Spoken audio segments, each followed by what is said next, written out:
Shalom, bien-aimés dans le Seigneur, bienvenue ce dimanche matin dans ce merveilleux culte où nous voulons une fois de plus dire merci à notre Dieu, le seul qui a renouvelé sa bonté et sa grâce dans nos vies. Nous voulons encore le célébrer et lui dire combien il est précieux pour nous. Que la paix du Seigneur soit votre partage où que vous soyez à travers le monde. Nous bénissons le Seigneur de savoir que vous êtes nombreux en train de nous suivre. Et ce matin, nous vous invitons, je nous invite tous à tourner nos regards vers le Maître de l'univers. Devant Jésus-Christ, nous nous prosternons. Nous allons prier pour ces assises. Nous allons prier pour ce culte. Nous avons une joie spéciale parce que le souffle de vie nous a été donné. Nous voulons dire merci à ce merveilleux Dieu, le seul, le véritable. Père de gloire, Seigneur, nous t'aimons parce qu'en réalité, tu nous as aimés le premier. Et ce dimanche matin, nous venons nous prosterner pour te dire que nous reconnaissons que c'est ta bonté qui a été renouvelée en ce jour pour nous. Nous venons, Seigneur, avec nos acclamations. Nous venons, Seigneur, avec nos louanges. Nous venons avec nos cris de joie. Nous venons, Seigneur, avec nos expressions de cœur, te dire que tu es notre Dieu et nous t'aimons. Nous t'aimons parce que c'est ton amour qui nous a séduits. Père, nous te recommandons ce culte. Nous te recommandons ces instants. Toi qui as précédé ce culte, Seigneur, chemine avec nous. Ce culte n'a de sens qu'avec toi. Ce culte n'a de sens qu'en toi. Ce culte est pour toi, Seigneur. Prends la place du roi dans nos demeures, dans nos salons, dans nos chambres, dans nos maisons. Seigneur, où que nous soyons en ce moment, prends la place du roi Jésus. C'est pour toi que nous sommes là, Seigneur. Nous voulons, Seigneur, que les minutes qui suivent soient des minutes spéciales. Parce que la main du seul maître de l'univers va toucher nos vies et nous rendre particuliers. Seigneur, nous te faisons confiance. Nous te célébrons ce matin. Et nous sommes venus pour t'adorer. Nous sommes venus pour t'adorer. Nous sommes venus pour t'adorer. Nous sommes venus pour t'adorer. Alléluia.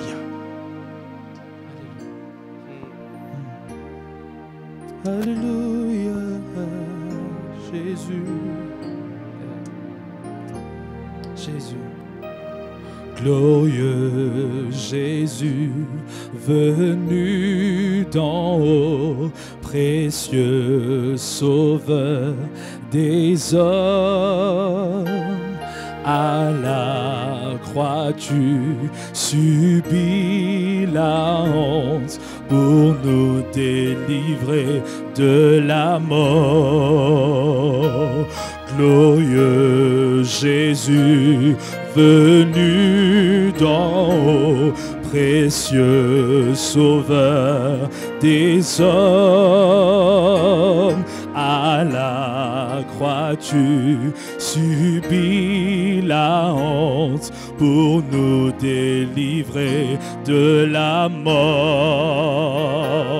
Nous venons à toi, ô roi éternel, nous inclinons nos cœurs devant toi, ô roi immortel, ô roi immortel, toi le Dieu parfait qui habite avec les imparfaits. Nous venons à toi, nous venons à toi, ô roi, nous inclinons nos cœurs, nous inclinons nos cœurs devant toi, ô roi immortel, toi le Dieu parfait, parfait, qui habite avec les imparfaits. Oh Yahweh,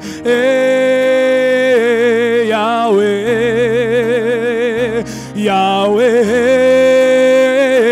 Yahweh, nous venons à toi ce matin, nous venons à toi, nous venons à toi. Oh Yahweh, Yahweh, Yahweh, nous venons à toi, alléluia, assoiffés de toi, nous venons à toi, Seigneur, inclinons nos cœurs, nous venons à toi, alléluia, dépendant de toi, nous venons à toi. Ce matin, nous venons avec tout ce que nous avons. Oh Yahweh, Yahweh, Yahweh, nous venons à toi. Alléluia. Nous venons déposer nos fardeaux à tes pieds, Seigneur. Alléluia. Nous venons élever ton nom au-dessus de tous les noms. Nous t'élevons, Seigneur. Nous venons à toi, à toi. Oh, nous venons t'adorer, Seigneur. Nous venons t'élever. Nous venons te rendre la gloire que nous ne pouvons rendre à aucun homme, car toi seul est digne. Toi seul est digne. Toi seul est digne. Toi seul est digne. Dans les cieux, sur la terre, sous la terre. Seul ton nom a été trouvé digne, ô Dieu de gloire, d'être élevé, d'être élevé. Tu as reçu le nom au-dessus de tous les noms. C'est pour ça que nous t'élevons. Nous te rendons la gloire que nous ne pouvons rendre à aucun homme. Alléluia. Jésus, Jésus, nous t'élevons. Alléluia. Nous élevons le nom de Jésus. Nous élevons le nom de Jésus. Magnifique est ton nom, précieux Jésus. Précieux Jésus, précieux Jésus, Alpha et Oméga, aucun nom n'est comme le sien. Alpha et Oméga, aucun nom ne peut se comparer à ton nom, aucun autre nom au-dessus de ton nom. La Bible dit qu'à la mention de ton nom, tout genou fléchit, toute langue confesse que tu es Dieu, que tu es Dieu, que tu es Dieu, que tu es Dieu, que tu es Dieu. Oh Jésus, Jésus, Jésus, digne de gloire, digne d'honneur, digne de louange, digne d'être acclamé, digne d'être élevé, digne d'être exalté, car par ton nom, il n'y a aucun autre nom. Le nom de Jésus, plus haut que tous les noms. Alpha, Oméga, aucun nom n'est comme le sien. Le nom de Jésus, plus haut que tous les noms. Alpha, Oméga, aucun nom n'est comme le sien. Le nom de Jésus, le nom de Jésus, plus haut que tous les noms. Alpha, Alpha, aucun nom n'est comme le sien, aucun nom n'est comme le sien. Le nom de Jésus, oh plus haut que tous les noms. Alpha, Oméga, aucun nom n'est comme le sien. Et ce matin, nous faisons monter plus qu'un soupir. Oh, oh, oh, oh, oh, oh, oh, hey, oh.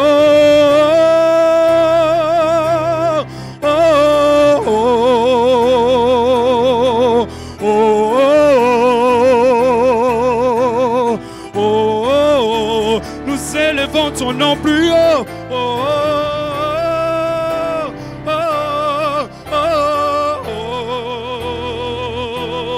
oh, oh, oh. Nous élevons le nom de Jésus. Oh,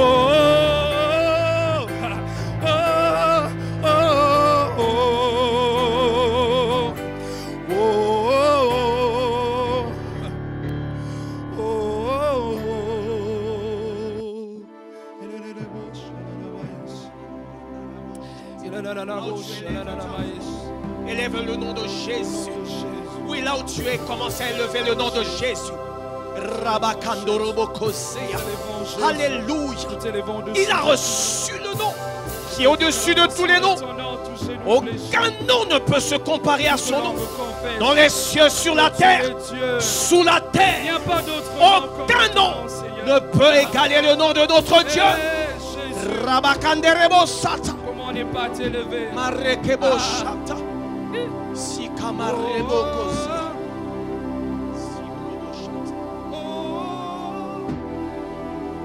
La victoire dans le nom de Jésus. La victoire dans le nom de Jésus. Oh, oh, oh. La victoire dans le nom de Jésus. La victoire dans le nom de Jésus. Tu es là, agissant parmi nous. Je me prosterne et je t'adore. Tu ferais un chemin au Père des miracles. Tu tiens tes promesses. Lumière dans mes ténèbres. Élève Jésus. Adore Jésus. Élève Jésus. Célèbre Jésus. Ramokozite Karabakorokosianta. Marakamasente. Arabosh. Seigneur, nous nous prosternons devant toi. Nous nous prosternons devant toi. Tu es notre Dieu. Tu es notre Dieu. Tu es notre Dieu. Seigneur, à qui irions-nous? Tu as les paroles de la vie. Seigneur, nous venons t'adorer ce matin. Nous venons t'adorer ce matin. Nous venons t'adorer, Jésus. Alléluia. Oh, j'entends des voix qui se lèvent dans des maisons en train d'élever Jésus. J'entends des voix, j'entends des cœurs qui se lèvent en train de mentionner le nom de Jésus. Le nom le plus glorieux, le nom le plus extraordinaire, le nom le plus merveilleux, le nom le plus admirable, le nom le plus extraordinaire. Ce nom accomplit des miracles. Le nom le plus élevé, le nom le plus puissant, le nom le plus majestueux, le nom de Jésus-Christ. Alléluia. C'est Marakosaka. Oh Seigneur. Seigneur, ce matin, nos cœurs, nous sommes là pour toi. Nous sommes là pour toi. Nous sommes là pour toi, Seigneur. Nous ne voulons pas être ailleurs que dans ta présence.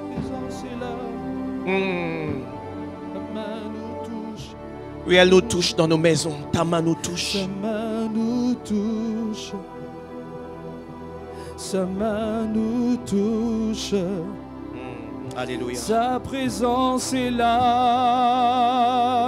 Dans nos maisons. Sa main nous touche. Sa main nous touche. Sa main nous touche. Ton onction est là. Sa main nous touche. Sa main nous touche. Sa main nous touche. Ton esprit est là. Oui, Saint-Esprit, tu es là. Ta main nous touche. Sa main nous touche.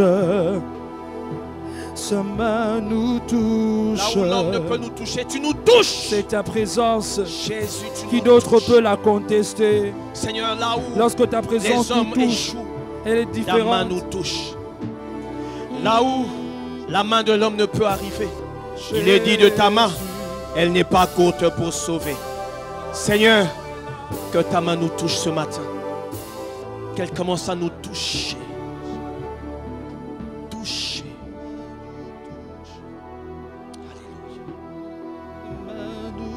Alléluia. Alléluia. Alléluia. Elle nous touche. Oui. Il y a quelqu'un qui est touché en ce moment. Oh, laisse cette main te toucher ce matin. Elle nous change. Si les mains des médecins t'ont touché, il n'y a pas eu de résultat. Ce matin, Ta main nous touche. je t'invite à laisser la main de Jésus te Ta toucher. main nous touche. Cette main qui purifie même les lépreux. Ta main nous touche. Une main puissante, une main glorieuse. Ta main de Aucun tous. virus, aucune puissance ne peut tenir devant cette De main. toutes choses, Jésus. ton âme. Oui, cette main est en train de toucher quelqu'un. Cette main est en train de toucher. Cette main est en train de toucher en profondeur. Créateur de toutes choses, Adonai. Alléluia. Tu réponds quand je t'appelle, Adonai. Alléluia. Créateur de toutes choses, Adonai. Tu réponds quand je t'appelle, Adonai. Créateur de toutes choses, Adonai. Tu réponds quand je t'appelle, Adonai. Zuakembo, Zuakembo, Zuakembo, ya ya e. Zuakembo, Zuakembo, Zuakembo, ya ya e. Zuakembo, Zuakembo, Zuakembo, ya ya e. Reçois l'honneur. Reçois l'honneur, Seigneur, la louange, toute la gloire. Toute la gloire pour toi.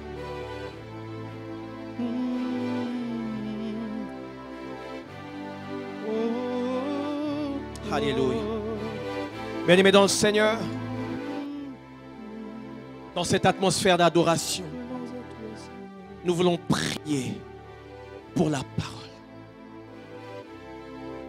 Cette parole qui éclaire nos pas. Cette parole qui est une lumière sur nos sentiers. Oui, bien-aimés dans le Seigneur, dans ce temps où des questions sans réponse se posent dans les cœurs des hommes, la parole peut venir éclairer. Dans ce temps d'agitation, où l'on se pose des questions, que faire, comment faire, où des mesures sont données, mais la vérité est que la protection finale revient à celui qui prête et qui donne le souffle de vie. Et sa parole peut nous éclairer. Sa parole peut nous environner. J'aimerais t'inviter à disposer ton cœur pour la parole. Oui, ce dimanche matin, je t'invite à pleurer devant le Seigneur. Pleurer de faim et de soif. Non pas une faim de nourriture physique. Non pas une soif d'eau fraîche ou bien de quelques breuvages liquides. Mais une faim, une soif de la parole de vie. Pierre a dit: à qui irions-nous? Jésus, tu as les paroles qui donnent la vie éternelle. Ce matin, Père, nous prions pour ta parole. Que ta parole vienne éclairer nos sentiers. Que ta parole vienne chasser les ténèbres qui enveloppent ces temps-ci. Seigneur, que par ta parole, que nos esprits soient éclairés afin de recevoir de toi sagesse et instruction divine. Père, ce matin, que les écailles de nos yeux tombent et que nous voyons briller la splendeur de Christ. Il est dit de ta parole qu'elle a été envoyée par toi et cette parole est venue guérir. Ce matin, Seigneur, que la parole qui sera annoncée puisse être une parole qui va guérir. Yahweh, éternel Dieu de gloire, nous prions pour ton serviteur. Il est dit que c'est poussé par ton esprit que les hommes ont parlé de la part de Dieu. Ce matin, Saint-Esprit, nous t'invoquons, nous te prions. Viens pousser ton serviteur. Pousse-le dans la direction que tu as prévue pour ton peuple. Pousse-le dans la direction qui va éclairer quelqu'un. Seigneur, pousse-le à utiliser les mots, les gestes, les exemples qui vont illustrer et éclairer la pensée de quelqu'un. Seigneur, nous avons faim. non pas faim de nourriture physique, pas faim de pain, mais nous avons faim de ta parole ce matin. Seigneur, nous avons soif, non pas soif de l'eau de la source que l'on peut creuser sur la terre, mais nous avons besoin de la source divine. Seigneur, que ta parole vienne nous abreuver, selon qu'il est dit que l'homme ne vivra pas que de pain, mais de toute parole qui sort de la bouche de l'Éternel. Que cette parole vienne nous faire vivre, redonne la vie à ceux qui sont morts. Seigneur, que cette parole vienne combler les cœurs qui sont dans la désolation. Que cette parole ce matin vienne relever les têtes qui sont courbées. Que cette parole soit une parole qui donnera une directive à quelqu'un qui est dans le trouble et dans la confusion. Que cette parole vienne penser les blessures non traitées dans la vie de quelqu'un. Que cette parole vienne donner une provision. Quelqu'un se demande comment je vais faire, comment je vais gérer ce temps, comment je vais m'approvisionner. Jésus, ta parole est notre provision ce matin. Qu'elle vienne nous éclairer, qu'elle vienne impacter nos vies, qu'elle vienne tracer un chemin. Alléluia. Seigneur, merci parce que tu exauces nos prières. Alléluia, nos cœurs sont disposés. Précieux Saint-Esprit, merci pour ton onction sur ton serviteur, mais merci pour ton onction sur ton peuple, sur nous tous. Seigneur, comme des disciples, nous voulons nous asseoir à tes pieds et écouter l'instruction. Seigneur, comme Marie, elle avait choisi la bonne part. Elle écoutait tes paroles. Et c'est une part qui ne sera point ôtée. Ce matin, nous déclarons que la parole qui nous sera libérée par ton serviteur est une parole qui nous apportera des choses que l'homme ne peut pas ôter, que le monde des ténèbres ne peut pas ôter. Seigneur, la parole va nous donner des acquis définitifs. La parole va nous donner des choses qui ne peuvent pas être détruites. La parole ce matin va nous donner des choses qui ne peuvent pas périr, parce que c'est la parole éternelle. Tu as dit, cieux et terre passeront, mais tes paroles ne passeront jamais. Glorifie ta parole par ton esprit. Arrose-nous, arrose-nous. Ramokorikabosaya. Arrose-nous, arrose-nous. Reboko seke. Arrose-nous, arrose-nous. Shikamarako seketi. Ronde bokoria bashata, rokonde kamarabo shata. Arrose-nous ce matin. Oui, Jésus, arrose-nous encore par ton esprit. Précieux Saint-Esprit, Seigneur de gloire, viens nous arroser. Arrose nos esprits, corps, âme, esprit. Arrose-nous comme une pluie. Ta parole ne revient pas à toi vide. Merci parce que cette parole que tu as prévue depuis les temps anciens vient pour un but. Seigneur, merci car tu ne manques jamais ta cible.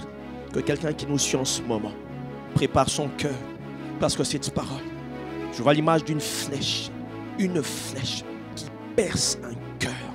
Mais lorsque ce cœur est percé, ce n'est pas du sang qui coule, mais je vois de l'huile. D'une huile, d'une pureté extraordinaire. Mon frère, ma soeur, la parole sera comme une flèche qui va transpercer un cœur, mais pas pour détruire, mais pour libérer l'huile du Saint-Esprit, afin que le cœur, nos cœurs, soient tout entiers au Père de gloire, de qui dépendent toutes les familles comme d'un modèle, du ciel et de la terre. Oui, toutes les familles dépendent de toi, Père. Merci pour ta parole. Merci, Père, que la gloire, l'honneur, la majesté, la magnificence, la gloire, la puissance, l'exaltation, l'adoration, la prosternation ne reviennent qu'à toi et à toi seul, maintenant, pour les siècles des siècles. Quelqu'un clame très fort là où il est pour le roi de gloire, au nom puissant de Jésus. Amen. Shalom, shalom, bien-aimés. Nous bénissons le Seigneur, lui qui nous accorde encore ce moment dans sa précieuse présence. Je prie que ce temps puisse apporter quelque chose de plus et de profond dans ta vie. Je prie qu'après ce message, que ta vie ne soit plus jamais comme avant, que quelque chose se passe dans ta vie. Ce matin, le Seigneur a déposé dans mon cœur cette pensée que j'aimerais partager avec vous. Et j'aimerais déjà que nous puissions ouvrir nos Bibles dans le livre de Samuel, le premier livre de Samuel. 1 Samuel, nous allons lire le chapitre 4e. Nous lirons du 1er au 11e verset. 1 Samuel 4, 1 à 11. La Bible dit: la parole de l'Éternel s'adressait à tout Israël. Israël sortit à la rencontre des Philistins pour combattre. Ils campèrent près d'Ebenezer et les Philistins étaient campés à Aphek. Les Philistins se rangèrent en bataille contre Israël et le combat s'engagea. Israël fut battu par les Philistins qui tuèrent sur le champ de bataille environ 4000 hommes. Le peuple rentra au camp et les anciens d'Israël dirent: pourquoi l'Éternel nous a-t-il laissé battre aujourd'hui par les Philistins? Allons chercher à Silo l'arche de l'alliance de l'Éternel, qu'elle vienne au milieu de nous et qu'elle nous délivre de la main de nos ennemis. Le peuple envoya à Silo, d'où l'on apporta l'arche de l'alliance de l'Éternel des armées qui siège entre les chérubins. Les deux fils d'Élie, Ophni et Phiné, étaient là avec l'arche de l'alliance de Dieu. Lorsque l'arche de l'alliance de l'Éternel entra dans le camp, tout Israël poussa de grands cris de joie et la terre fut ébranlée. Le retentissement de ces cris fut entendu des Philistins et ils dirent: que signifient ces grands cris qui retentissent dans le camp des Hébreux? Et ils apprirent que l'arche de l'Éternel était arrivée au camp. Les Philistins eurent peur parce qu'ils crurent que Dieu était venu dans le camp. Malheur à nous, dirent-ils, car il n'en a pas été ainsi jusqu'à présent.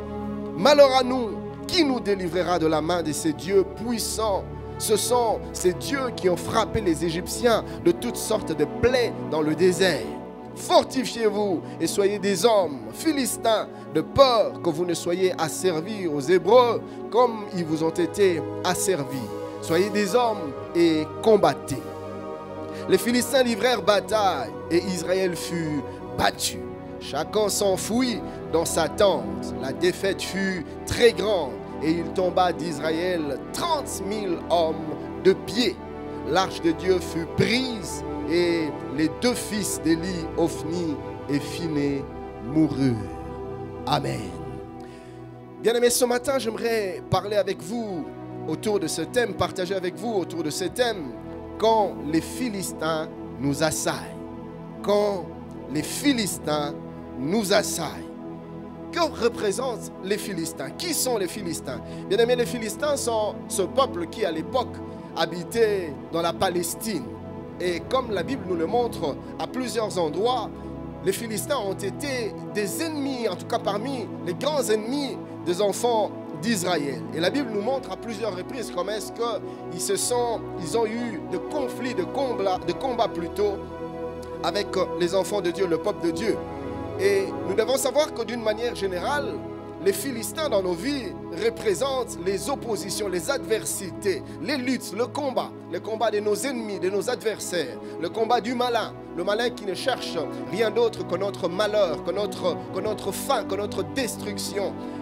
Le malin qui ne cherche rien d'autre qu'à nous empêcher de vivre pleinement les projets de Dieu, le plan de Dieu, frère. Ça, c'est ce que le diable veut. Que tu puisses t'éloigner le plus loin possible des plans et des projets de Dieu pour ta vie. C'est ce que le diable veut. Que tu t'éloignes du chemin que le Seigneur a tracé pour toi. C'est ce que le diable veut. Le diable veut te voir en pleurs. Le diable veut te voir souffrir. Tes ennemis veulent te voir pleurer encore et encore. Du reste, il n'y a que ça que le diable sait faire. Il ne sait pas faire autre chose. La Bible nous le dit dans Jean 10, 10. L'ennemi, le voleur, quand il vient, c'est pour 3 choses. Il ne sait pas faire autre chose. S'il vient, c'est pour égorger, dérober et détruire. C'est tout ce qu'il sait faire.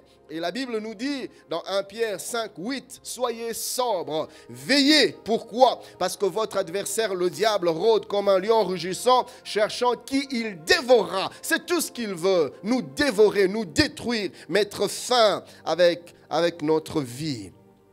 Les Philistins sont donc l'image de ces personnes qui aiment nous voir pleurer. De ces personnes qui aiment nous voir souffrir. Bien aimé, est-ce que vous savez qu'il y a des gens qui travaillent pour ça? Il y a des gens qui travaillent pour que tu ne sois jamais heureux. Il y a des gens qui travaillent pour que dans ton mariage, que tu ne sois jamais heureuse. Il y a des gens qui travaillent pour que dans ton travail, que tu ne t'épanouisses pas. Il y a des gens qui travaillent pour qu'avec tes enfants, qu'il n'y ait jamais de paix. Il y a des gens qui travaillent, qui prennent des heures à travailler pour que toi, tu ne sois pas heureux et que tu vives dans les pleurs, dans l'amertume, dans les larmes, dans la tristesse et dans la souffrance. Et quand tu souffres, ils se réjouissent, tes ennemis se réjouissent, ils veulent te voir ainsi. Quand tu pleures, ils sont satisfaits, ils se sentent bien quand ils te voient pleurer. Les Philistins représentent ces gens qui nous portent envie et qui cherchent à tout prix à nous détruire et à arrêter ce que Dieu est en train de faire dans notre vie. Je nous invite à lire ce texte dans le livre de Genèse, le chapitre 26e, du 14e au 15e verset. La Bible parlant d'Isaac dit ceci. Il avait des troupeaux, des menus bétail et des troupeaux de gros bétail et un grand nombre de serviteurs. Aussi les Philistins lui portèrent envie. Vous voyez, ça c'est ce que les Philistins font. Ils nous convoitent, ils nous jalousent, ils nous portent envie. Et la Bible dit au verset 15e, tous les puits qu'avaient creusés les serviteurs de son père du temps d'Abraham, son père, les Philistins les comblèrent et les remplirent de poussière.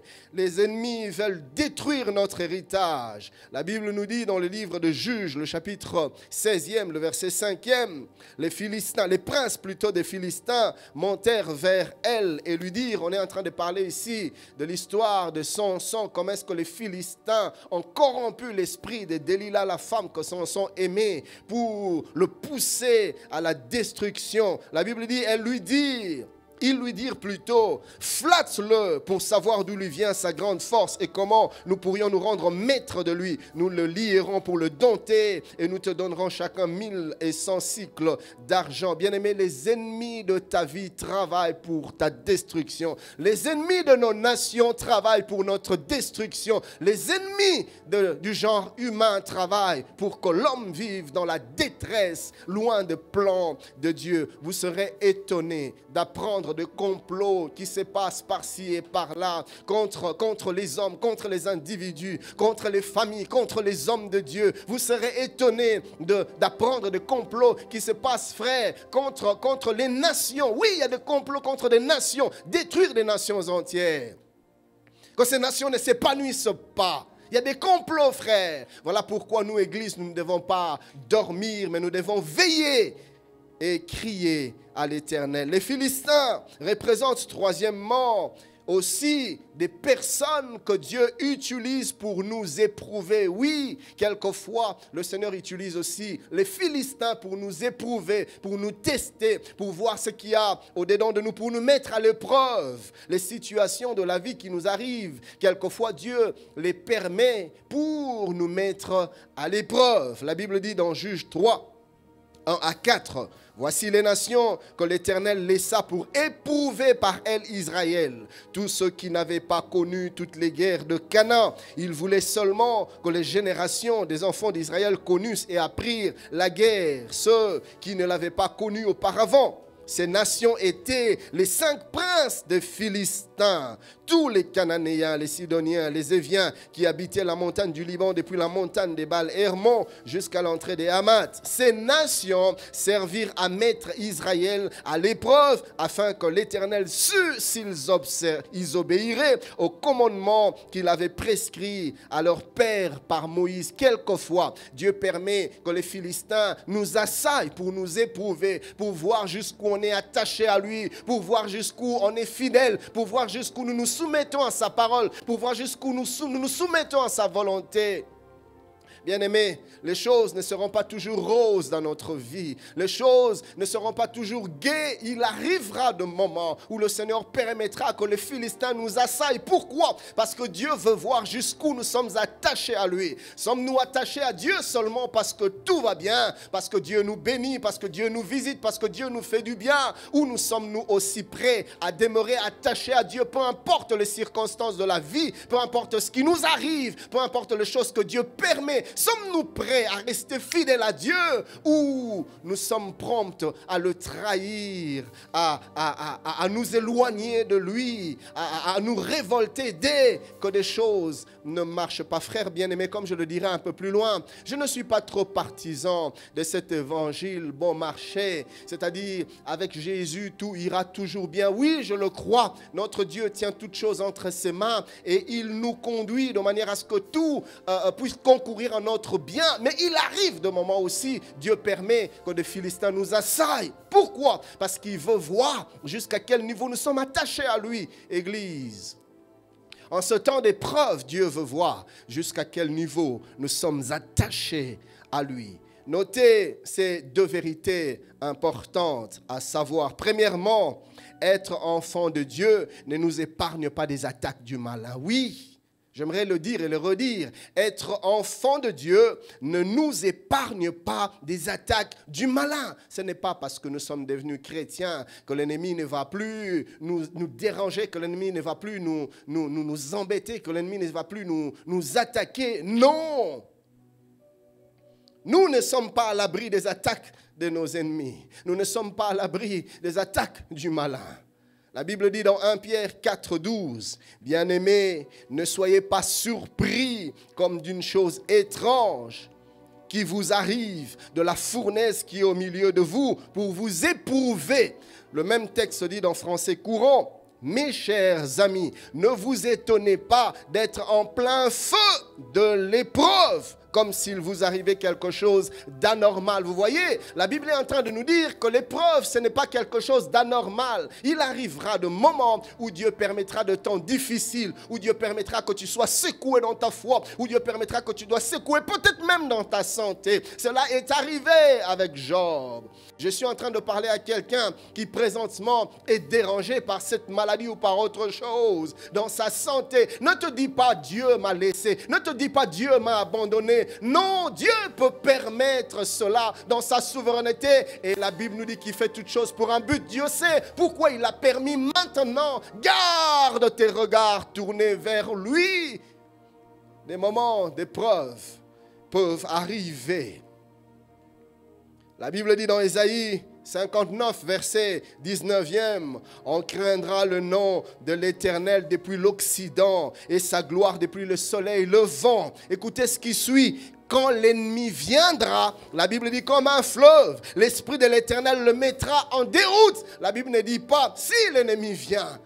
Non, ce n'est pas au conditionnel. La Bible dit quand l'ennemi viendra. Dieu est en train de nous dire, il arrivera un moment où je permettrai que l'ennemi vienne, où je permettrai que les Philistins vous assaillent. La Bible dit quand l'ennemi viendra. Il arrivera un moment où Dieu donnera libre cours à l'ennemi pour qu'il vienne secouer l'église, pour qu'il vienne secouer notre santé peut-être, pour qu'il vienne secouer notre travail peut-être, pour qu'il vienne secouer notre mariage peut-être, pour qu'il vienne secouer notre famille. Bien-aimé, quand l'ennemi viendra, il arrivera un moment où Dieu permettra qu'il vienne. Oui, le fait d'être en alliance avec Dieu ne nous épargne pas des attaques des Philistins. La Bible dit dans Jérémie 1,19, ils te feront la guerre. Oui, Dieu ne dit pas ça c'est pour eux qu'ils te fassent la guerre. Non, Dieu est en train de nous donner ici une confirmation, c'est une affirmation. Ils te feront la guerre. J'aimerais dire à un enfant de Dieu,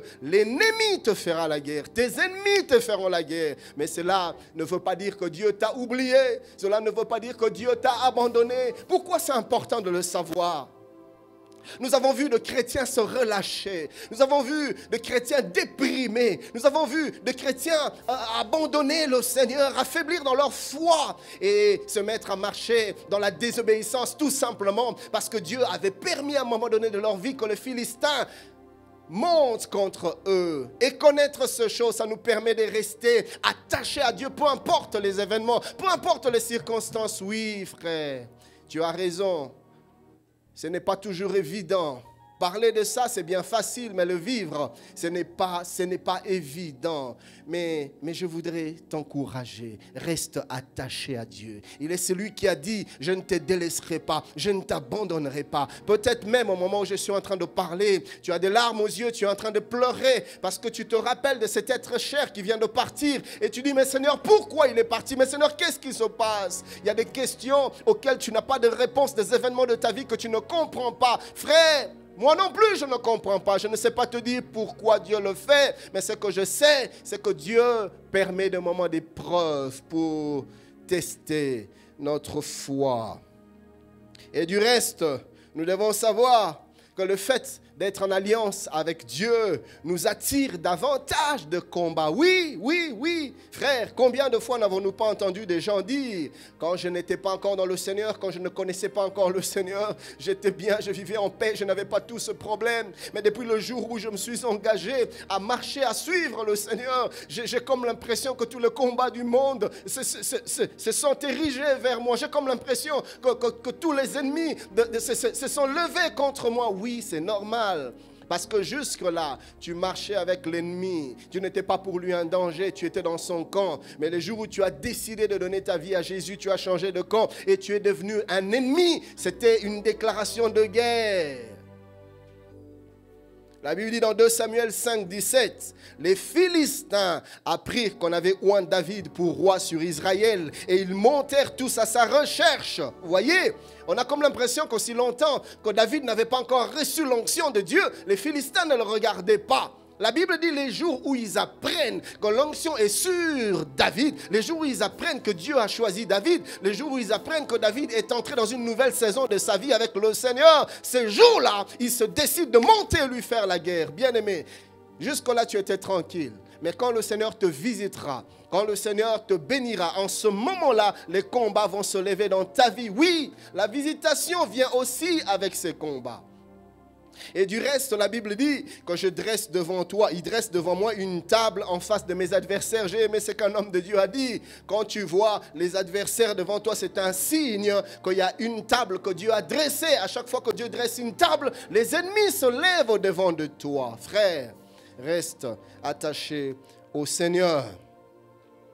Mais écoutez ce que la Bible dit. J'ai aimé cela. La Bible dit les Philistins apprirent qu'on avait oint David pour roi sur Israël et ils montèrent tous à sa recherche. Maintenant écoutez ce qui suit. La Bible dit David qui en fut informé descendit à la forteresse. David n'est pas allé ailleurs, il est descendu à la forteresse. Et une autre version dit, français courant, David s'est rendu dans un refuge fortifié. Bien-aimé, dans le trouble, dans le moment comme ce que nous sommes en train de traverser, il ne faut pas aller n'importe où. Il y a des lieux stratégiques où il faut aller se cacher. Cherche ta forteresse, un lieu sûr, un lieu où tu peux te réfugier, un lieu où tu peux être en sécurité. Bien-aimé, la Bible dit que David est allé à la forteresse. Et je suis venu nous dire ce matin que nous, notre forteresse, c'est dans la présence de Dieu. Notre forteresse, c'est dans la présence de notre Père. C'est là le lieu où nous retrouvons notre joie. C'est là que nous retrouvons notre force. C'est là que nous retrouvons notre réconfort. C'est là que se trouve notre sécurité. Dans sa présence. Bien-aimé, dans le temps qui court, il n'y a qu'un seul lieu où on peut aller se réfugier, la présence de Dieu. Que nos genoux restent à terre, restons à ses pieds, restons dans la communion avec lui. Oui, c'est dans la présence de Dieu que la peur se dissipe. C'est dans la présence de Dieu que l'angoisse disparaît. Plusieurs sont dans la peur, plusieurs sont dans l'angoisse. Vous savez, cher bien-aimé, la peur est un sentiment, est une émotion tout à fait naturelle. Mais à un moment donné, quand la peur commence à devenir excessive, quand la peur commence à devenir trop envahissante, ça te rend malade, ça te paralyse, ça te déstabilise. Et ça, ce n'est plus la volonté de Dieu. Et quand Jésus vient, il nous donne sa paix. Une paix que le monde ne peut comprendre. Une paix que l'intelligence ne peut comprendre. Quand tout le monde est agité dans la panique, nous sommes dans la paix. C'est pas que nous sommes épargnés des problèmes. C'est pas que nos problèmes sont tout de suite résolus. Non, nous sommes dans la paix malgré les problèmes. La Bible déclare, quand je traverse la vallée de l'ombre de la mort, c'est-à-dire, il peut arriver, Dieu peut permettre que l'on traverse la vallée de l'ombre de la mort, la vallée des pleurs, mais il est avec nous et ça nous donne la paix. Ça nous réconforte. J'aimerais dire à quelqu'un, ton cœur est troublé, tu es angoissé, tu es rempli, inondé de peur. Va passer du temps dans la présence de Dieu. Mets tes genoux à terre, parle à ton Père. Seigneur, j'ai peur. Mon cœur est angoissé. Donne-moi ta paix. Donne-moi. Bien-aimé, moi qui vous parle, il m'est arrivé plus d'une fois de le faire. J'ai senti la peur m'envahir. Je suis allé sur mes genoux. J'ai crié à mon Dieu, Père, la peur arrive. Donne-moi ta paix. Et je ne vous dis pas, nous servons un Dieu qui exauce la prière. C'est le prince de paix. Il nous donne cette paix que le monde ne peut donner. C'est le genre de paix plutôt que tu ne peux avoir par l'or et l'argent. Non, c'est le genre de paix que tu ne peux avoir par les matériels. Non, c'est le genre de paix que seul le prince de paix est capable de donner. Et dans la forteresse de sa présence, nous trouvons cette paix qui chasse la peur, cette paix qui dissipe l'angoisse, cette paix qui chasse l'anxiété. Le sage nous dit dans Proverbe 18, 10, le nom de l'Éternel est une tour forte.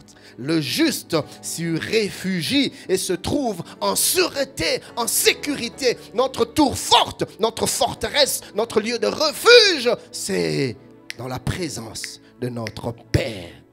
La deuxième vérité que j'aimerais partager avec vous ce matin est la suivante. Peu importe la taille des attaques, avec Dieu, nous aurons toujours la victoire. Oui, peu importe la taille des attaques de nos ennemis, avec Dieu, la victoire est certaine. Avec Dieu, la victoire est garantie. Bien-aimé, la parole de Dieu nous donne autant de promesses et de certitudes par rapport à l'intervention de Dieu dans nos vies, dans des temps de troubles. La Bible dit qu'il est pour nous un secours qui ne manque jamais dans la détresse. En ce temps de cette pandémie, Dieu est pour nous un secours qui ne manquera jamais. Il est notre secours. Nous sommes dans Psaume 34, verset 18e et verset 20e. La Bible dit, quand les justes crient, l'Éternel entend et il les délivre de toute leur détresse. Ce temps-ci est pour nous de moments où nous devons crier à Dieu. Et nous avons cette assurance que quand nous crions, notre Père entend et il nous délivre de toute détresse. Le verset 20e, la Bible dit, le malheur atteint souvent le juste, mais l'Éternel l'en délivre toujours. Si ce qui nous arrive est un malheur, bien aimé, nous avons cette assurance que Dieu va nous en délivrer, car la Bible déclare qu'il nous en délivrera toujours. Quand Dieu dit toujours, toujours veut dire toujours. À chaque instant, à chaque moment, toute circonstance, Dieu interviendra et il interviendra certainement. La Bible dit dans le livre de Psaume, le psaume 46e, le verset 2e, Dieu est pour nous un refuge et un appui. Il est pour nous un refuge et un appui. Il est pour nous un refuge et un appui. Un secours qui ne manque jamais. Dans la détresse, ça ne manque jamais. Ça ne manque jamais. Ça ne manque jamais. Je ne sais pas dans quelle situation tu te trouves, mais je suis venu te dire ce matin que ton secours est en route. Car il est pour toi un secours qui ne manque jamais. À moins que tu ne sois pas dans la détresse. Mais si la chose dans laquelle tu es, la situation dans laquelle tu es, est pour toi une détresse, le secours arrive. Car il est un secours qui ne manque jamais dans la détresse. Jérémie 1,19, le prophète Jérémie dit, ils te feront la guerre. Mais ils ne s'arrêtent pas là.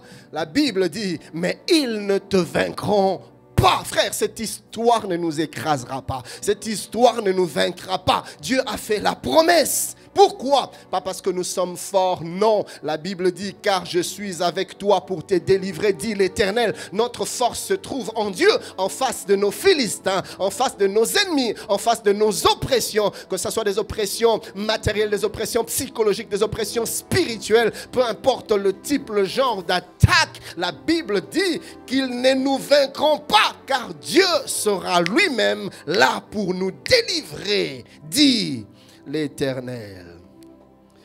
Ce psaume qui nous fait tellement de bien ce jour-ci, le psaume 91, du 1er au 16e verset, celui qui demeure sous l'abri du Très-Haut repose à l'ombre du Tout-Puissant. Je dis à l'Éternel, mon âme, mon refuge plutôt, et ma forteresse. Oui, il est notre refuge et notre forteresse. Mon Dieu en qui je me confie. En ce temps-ci, nous n'avons pas d'autre endroit où aller. Notre forteresse, c'est Dieu. Nous devons nous confier en lui, car celui qui te délivre du filet de l'oiseleur, de la peste et de ses ravages, il te couvrira de ses plumes et tu trouveras un refuge sous ses ailes. Sa fidélité est un bouclier et une cuirasse. Tu ne craindras ni les terreurs de la nuit, ni la flèche qui vole de jour, ni la peste qui frappe dans les ténèbres, ni la contagion qui frappe en plein midi. Comme il tombe à ton côté et 10 000 à ta droite, tu ne seras pas atteint. De tes yeux seulement tu regarderas et tu verras la rétribution des méchants. Car tu es mon refuge, ô Éternel. Tu fais du Très-Haut ta retraite. Aucun malheur ne t'arrivera. Je voudrais dire à quelqu'un ce matin, aucun malheur ne t'arrivera. C'est Dieu qui nous fait la promesse. Il s'est engagé lui-même. Il dit aucun promesse ne t'arrivera, aucun fléau n'approchera de ta tente, car il ordonnera à ses anges de te garder dans toutes tes voies. Ils te porteront sur les mains, de peur que ton pied ne heurte contre une pierre. Tu marcheras sur le lion et sur l'aspic, tu fouleras le lionceau et le dragon. Puisqu'il m'aime, je le délivrerai, je le protégerai, puisqu'il connaît mon nom, il m'invoquera et je lui répondrai, je serai avec lui dans la détresse, je le délivrerai et je le glorifierai, je le rassasierai de longs jours et je lui ferai voir mon salut. Tel est l'héritage de ceux qui appartiennent à l'Éternel. Bien-aimés, peu importe les attaques, notre victoire est garantie. Cependant, il y a une question qui se pose. Notre texte de base semble être paradoxal, contradictoire avec tout ce que je suis en train de dire. Pourquoi? Parce que nous voyons Israël en train de perdre lamentablement contre les Philistins. Pourquoi Israël perd la bataille? Voyez-vous, chers bien-aimés, cette réalité suscite beaucoup de questionnements. Est-il possible qu'une personne en alliance avec Dieu puisse perdre la bataille, puisse échouer et échouer de manière aussi lamentable? Que faire quand on perd une bataille? Que faire quand on est en plein milieu d'une défaite? Que faire quand on est en train de vivre l'opposé des promesses, des paroles reçues du Seigneur? Je voudrais nous partager ce matin quelques attitudes à avoir dans de telles circonstances. Il y a des choses à faire et des choses à ne pas faire. Il y a des attitudes à développer et des attitudes à ne jamais développer dans ce genre de cas. Premièrement, notez ceci: ne tombe jamais dans le piège de l'entêtement. Quand les choses ne marchent pas, ne t'obstine pas son discernement. Et les enfants d'Israël ici, la Bible nous dit dans 1 Samuel 4, le verset 2, les Philistins se rangèrent en bataille contre Israël et le combat s'engagea. Israël fut battu, écoutez ça, il fut battu par les Philistins qui tuèrent sur le champ de bataille environ 4000 hommes. Ils auraient dû s'arrêter, ils auraient dû se poser des bonnes questions, ils auraient dû mettre fin à la guerre, à la bataille, là, en ce moment-là. Mais ils se sont entêtés, ils se sont obstinés. Et au verset 10e, écoutez ça, la Bible dit, les Philistins livrèrent bataille et Israël fut battu. Ça, c'est une deuxième défaite. Chacun s'enfuit dans sa tente. La défaite fut très grande et il tomba d'Israël 30 000 hommes de pied. Si Israël ne s'était pas entêté, cher ami, sa défaite aurait été bien moindre.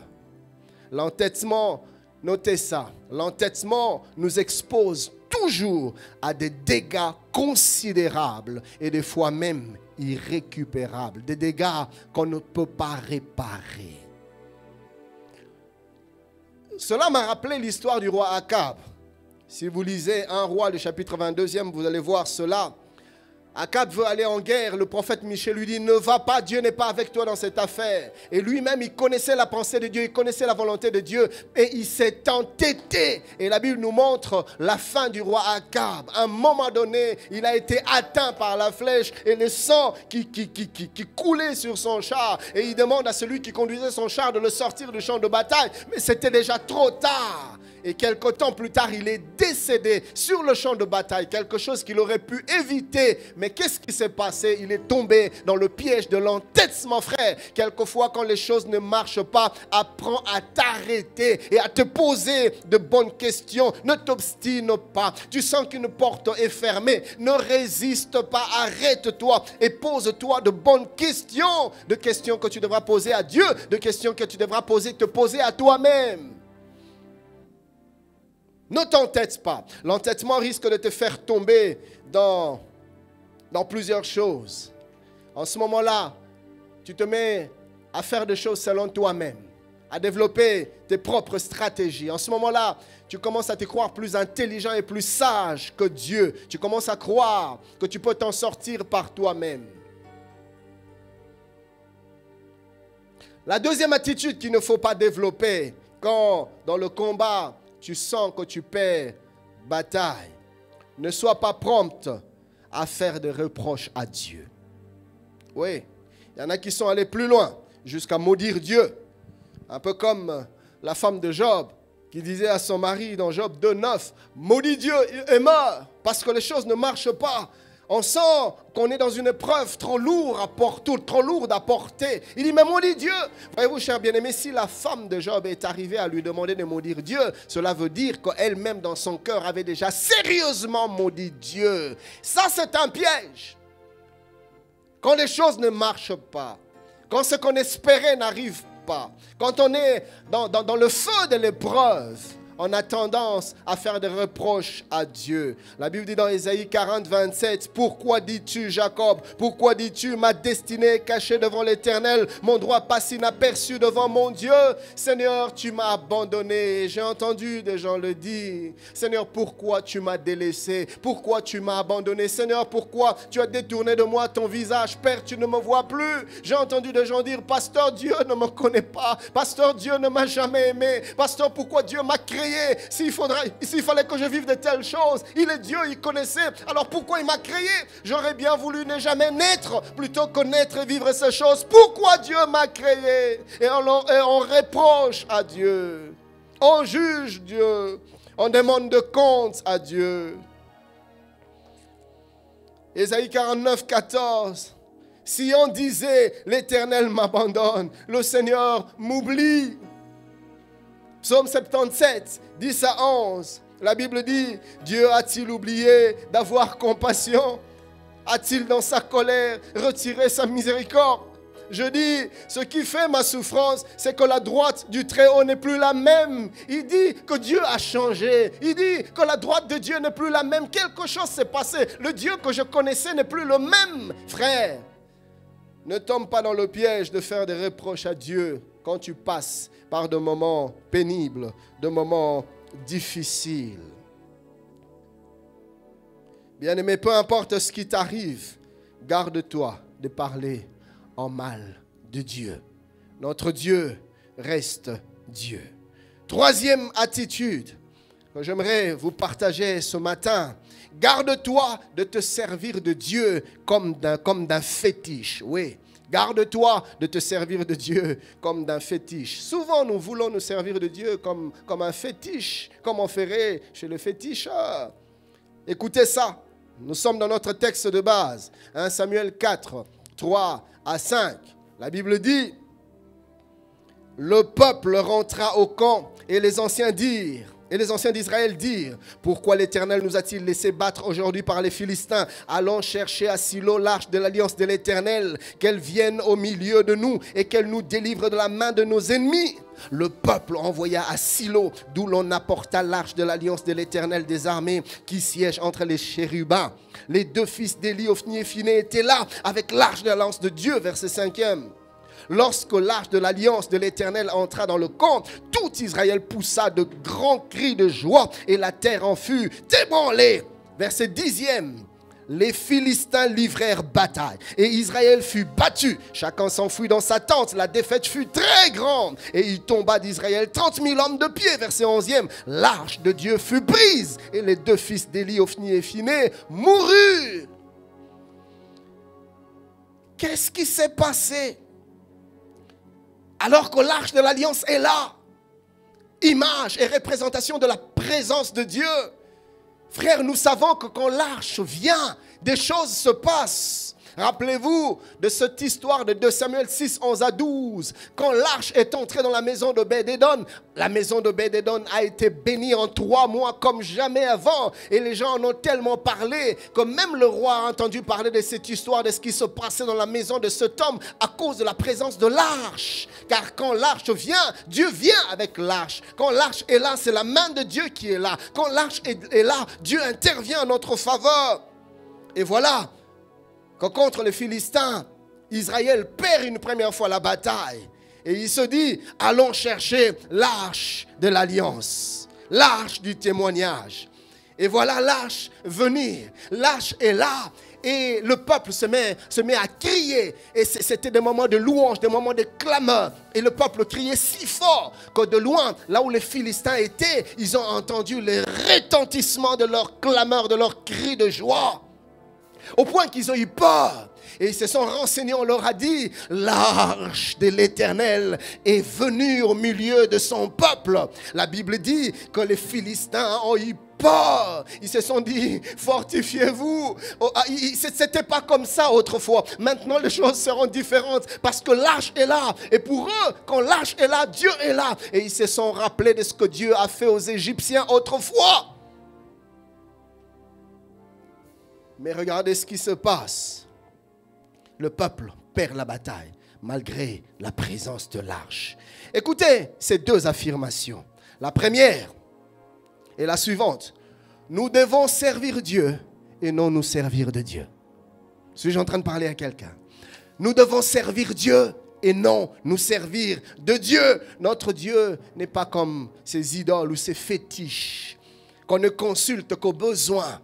En fait, on n'a vraiment pas besoin de ça, mais on a besoin de ce que le fétiche peut nous procurer.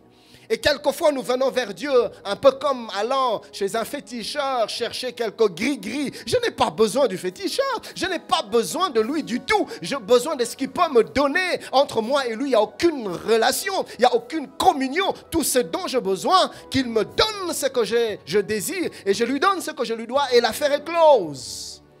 Et souvent, c'est comme ça que nous nous approchons de Dieu. Et c'est ce qu'Israël est en train de faire. Tu n'as aucune intimité avec Dieu et tu veux juste profiter de lui en cas de problème. Et je suis en train de voir, c'est bien ou c'est pas bien, je ne sais pas. Mais je suis en train de voir, maintenant tout le monde s'est mis à la prière. Même ceux qui ne craignent pas le Seigneur, même ceux-là qui n'ont aucune crainte de Dieu, en train de crier à Dieu, en train de prier. Tout le monde est devenu adorateur. Tout le monde est dans le jeûne et dans la prière parce qu'on a peur du coronavirus, Covid-19. Il y en a qui n'ont aucune relation avec Dieu, mais qui cherchent Dieu tout simplement parce qu'ils veulent que Dieu les protège. Et on m'a même parlé d'un homme, d'une personne sur les réseaux. Écoutez ce qu'il disait. Après le confinement, on va se retrouver dans des boîtes de nuit, dans des bars, on va aller faire la fête. Mon ami, es-tu dénué de sagesse à ce point? Dieu qui te garde de la mort. Et après la délivrance, toi, tu vas aller te livrer à la débauche. Israël a amené l'arche, mais malgré l'arche, Israël a perdu encore la bataille.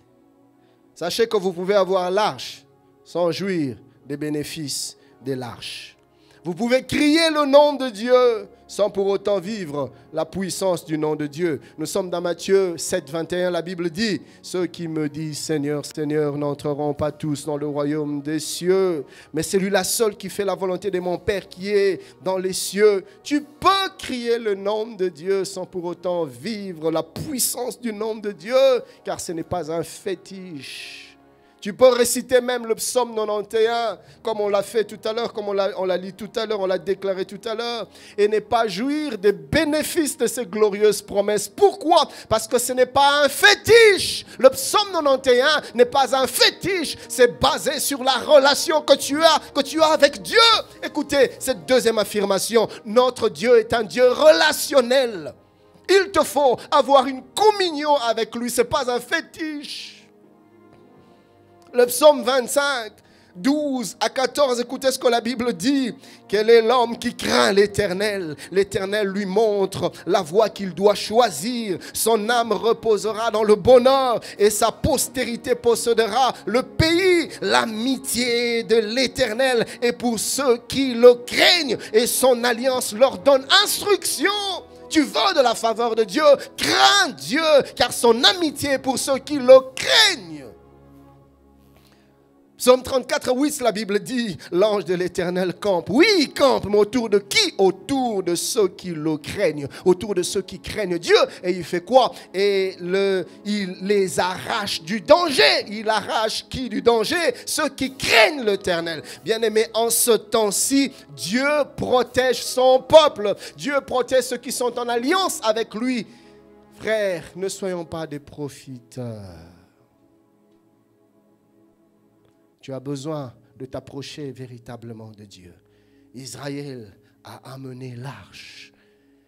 Malgré la présence de l'arche, il a connu une défaite. Et la deuxième défaite a été plus grande que la première. Oh, mieux aurait fallu pour eux de ne pas s'engager dans cette bataille avec l'arche, plutôt que de le faire avec l'arche. Sans l'arche, ils étaient encore mieux. Mais quand l'arche est venue, c'était pire qu'avant. Pourquoi? Parce que notre Dieu est un Dieu relationnel. On ne se sert pas de Dieu, mais l'on sert Dieu. Dieu n'est pas un fétiche. En ce temps-ci, je t'encourage, frère, à développer une véritable communion avec Dieu. Je voudrais prier avec toi ce matin. Je ne te connais pas, mais Dieu te connaît. Dieu qui sonde les cœurs et les reins. Il sait de quoi tu es formé. Il sait que tu n'es que grain de poussière, tu n'es que argile. Et ce matin, il veut te faire grâce.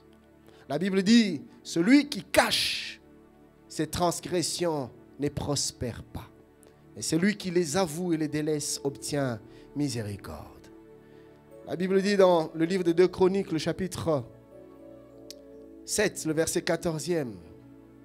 Si mon peuple, sur qui est invoqué mon nom, s'humilie, prie et cherche ma face, s'il se détourne de ses mauvaises voies, je l'exaucerai de cieux, je pardonnerai son péché et je guérirai son pays. Mais il a besoin que tu puisses t'humilier, que tu puisses te détourner de tes mauvaises voies. Et c'est à cela que Dieu t'appelle ce matin. Tu n'as peut-être jamais donné ta vie à Jésus. Voilà une opportunité pour toi de le faire. Tu connais peut-être le Seigneur, mais tu t'es éloigné de lui. Frère, voilà pour toi une opportunité de réformer tes voies avec le Seigneur. Et toi qui vis dans le Seigneur, je t'encourage à garder Dieu comme ta forteresse, comme ton refuge. Demeure dans sa présence. Et l'Éternel sera ta bannière. J'aimerais partager avec nous en ce dimanche matin la table du Seigneur. Selon qu'il est écrit, la nuit où il fut livré, le Seigneur Jésus-Christ prit le pain. Et après avoir rendu grâce, le remplit et dit, ceci est mon corps, brisé pour vous. Faites ceci en mémoire de moi. Père, nous nous souvenons de ton corps qui a été meurtri, ton corps qui a été brisé pour nous, pour notre rédemption, pour notre rachat, pour notre salut. Éternel Dieu, tu dis dans ta parole, ne prenez pas indignement, ne mangez pas indignement le corps du Seigneur. Bien-aimé, je t'en conjure, ne monte pas à la table du Seigneur indignement. Tu vis dans le désordre, dans le péché. Ne monte pas à la table du Seigneur. L'apôtre Paul dit, c'est pour ça qu'il y a parmi vous tant de malades, tant de problèmes, parce que vous montez à la table de Dieu indignement. Tu vis dans l'adultère, dans l'impudicité. Tu n'as pas véritablement donné ton cœur à Jésus. Ne participe pas à la table du Seigneur, car tu appelles sur toi-même un jugement. Mais Dieu t'accorde la grâce d'arranger, de réparer avant de le faire. Si tu es sincère dans ton cœur et que tu te repens véritablement, Dieu va te pardonner. Alors en ce moment-là, le corps du Christ sera pour toi une bénédiction. Et l'apôtre Paul dit, même s'il y a dans le corps quelques maladies, ces maladies vont disparaître. Peu importe la maladie qui te ronge dans ton corps maintenant, j'aimerais même t'encourager. Tu es peut-être contaminé, tu es sur un lit d'hôpital. Demande à monter, à participer à la table du Seigneur. Notre Dieu agit encore aujourd'hui. Merci Seigneur pour ton corps. Nous pouvons partager ce pain ensemble.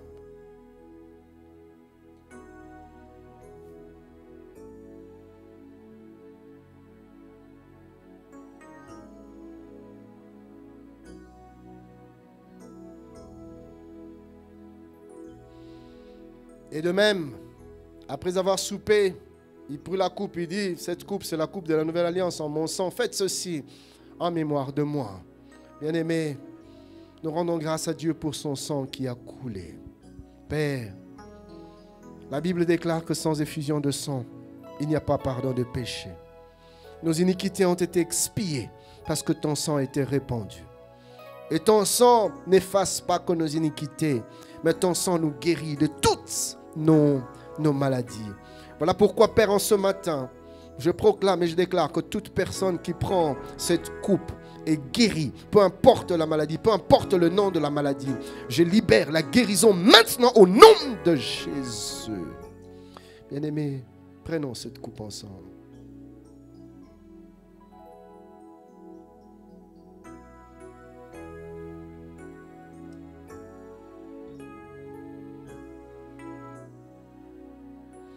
Il se sacrifié pour moi. Et sa vie innocente, innocente. Oh oui, Seigneur. Pour mourir sur l'infâme bois. Attaché à la croix pour moi. Attaché à la croix pour moi. Il a pris mon péché, il m'a délivré. Attaché à la croix pour moi. Attaché à la croix pour moi. Merci pour la croix. Merci pour Golgotha. Attaché. Merci pour le calvaire. Merci pour tes meurtrissures. Car nous sommes guéris, nous sommes sauvés. Merci pour l'œuvre de Golgotha. Là où tu as pris mon péché, là où tu m'as délivré, là où tu m'as guéri, là où tu m'as affranchi. Attaché à la croix pour moi. Gloire, gloire à l'agneau.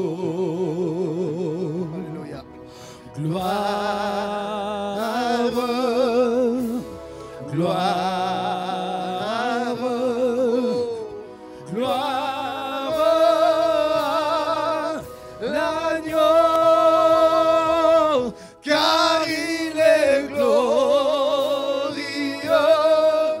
et digne de régner. L'agneau est souverain.